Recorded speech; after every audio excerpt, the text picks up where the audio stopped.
سيدنا ونبينا وحبيبنا محمد صلى الله عليه وعلى آله وصحبه وسلم تسليما كثيرا. Inshallah, this morning's reminder, as inshallah just a quick summary of my khutbah yesterday, inshallah the coming Friday as well. As we said, Allah subhanahu wa ta'ala wanted us to always be reminded for something good, for something that would bring nothing but betterment to our life. And that's part of what Allah subhanahu wa ta'ala wants us always to remind each other, to advise each other, to always be on the lookout to find what's best for us. So the khutbah, the gist of the khutbah was that the whole Muslim world, globally, remember, of course, that this is the month that they remember Prophet Muhammad ﷺ. Of course, we have always grew up to understand that remembering Prophet Muhammad ﷺ is not particular to any day or any month or any moment. We should have him in our life, throughout every part of our life. However, since this incident and this event is taking place around the world, we should always take advantage of the fact that how to remember our beloved Prophet Muhammad ﷺ. How do we actually make him an icon and a legend in our life? How do we actually love him and follow his footsteps? That's the biggest question. It's not just to remember our beloved Prophet Muhammad ﷺ and then it just fades away as usually many other things fades away.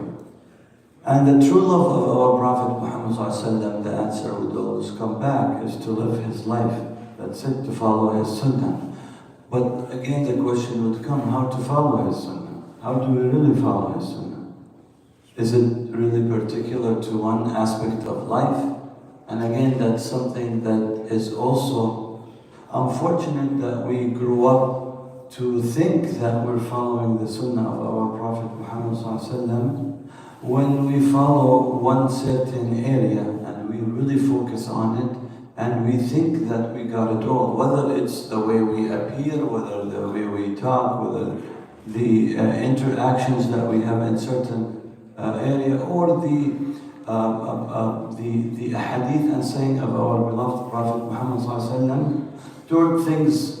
As you know, you just heard that, alhamdulillah, we grew up to always love to help and to be able to be there for others and to pick up, something that is harmful from the way to help the needy and to look after the elders. And if you see somebody who's about to cross the street and he seems to be blind, you immediately, initially jump to help. And this is all great, this is all beautiful. However, this is not where it stops, right? It doesn't stop at these things. This is not where we actually give that full love toward our Prophet Muhammad ﷺ, because he lived this life, what we just said, but he lived many other aspects of life.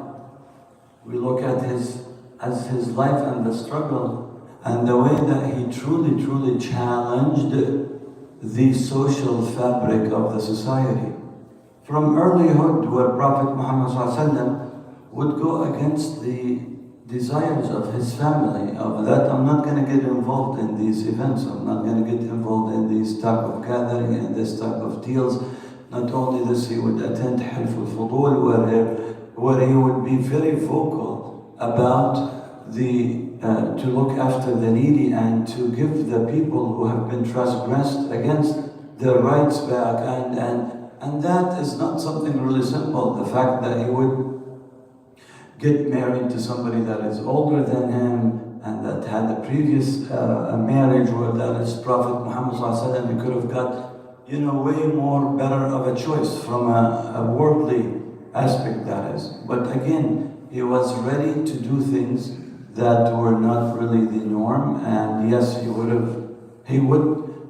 able to instigate things, but for a reason. He just doesn't instigate things just because he loves to instigate things, but rather to stir up that discussion. Yes, people are going to argue, people are going to get upset. Maybe people will actually cut off relationship with someone for a while, but then they would realize that there was a reason why this took place. Not only this, Prophet Muhammad ﷺ would not take deals and sacrifice for his establishment, but rather for the deen establishment. And you would wonder, why wouldn't he take some agreement at that time to settle with what they're giving him? You just have your way, we have our way.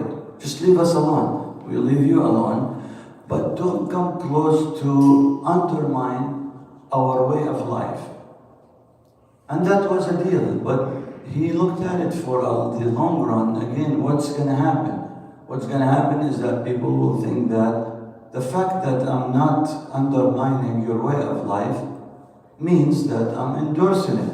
It means that you're okay and I'm okay, and that's not really the fact. So I'm not going to take such deal. This is how we love Prophet Muhammad ﷺ, just to follow his footsteps. It means it gives us directions in life. Nowadays, we just emotionally follow things. Oh, please support this and fund this and fund that. What am I supporting and what am I funding? Am I funding someone just to be established in governmental positions and authority positions? How good is that going to help? Are we going to really change and challenge the social fabric of the society for the betterment of the society? Or am I just going to take that seat and then just incline with my party's interest? That's all. Then why do I need to support? You're not really challenging the social fabric. All you're doing, you're just pushing the agenda of your party, that's all. And you want us to fund it, and you want us to... That's not how Prophet Muhammad ﷺ did it. So don't take the history of Prophet Muhammad ﷺ, this is how it changed, because we're pushing our own personal agendas, but rather we have to push our own Islamic values. This is how it comes. If it works that way, if it doesn't work that way, then I'm not going to be involved in something that would endorse things that would go against our values. And then we move on, and how Prophet ﷺ brought the Sahaba together, and how Allah subhanahu wa ta'ala gave this beauty of the readiness of the Sahaba, being able to migrate, leave everything behind, because Prophet ﷺ lived it. They loved him so much, they looked up to him, and they were ready to take any orders. Move, migrate, leave things behind, do not get involved in this, do not get involved in this. Go to Medina, brotherhood, put all this ties. They're ready, otherwise we will not be ready. So loving Prophet Muhammad, it means that it takes sacrifice, it takes compromise, it takes a different way of life, it takes us to limit ourselves to what inclines with our values. And on a final note, loving Prophet Muhammad ﷺ means that we need to be part of the change. Definitely, we have to work on institutionalizing things so they can work better and they can be able to change the social fabric of a society.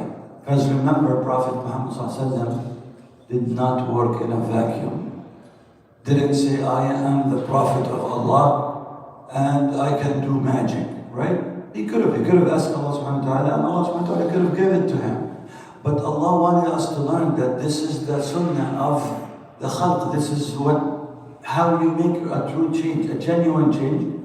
And that's something that every one of us will say, well, we can just follow his footsteps. Just imagine if it was just a miracle.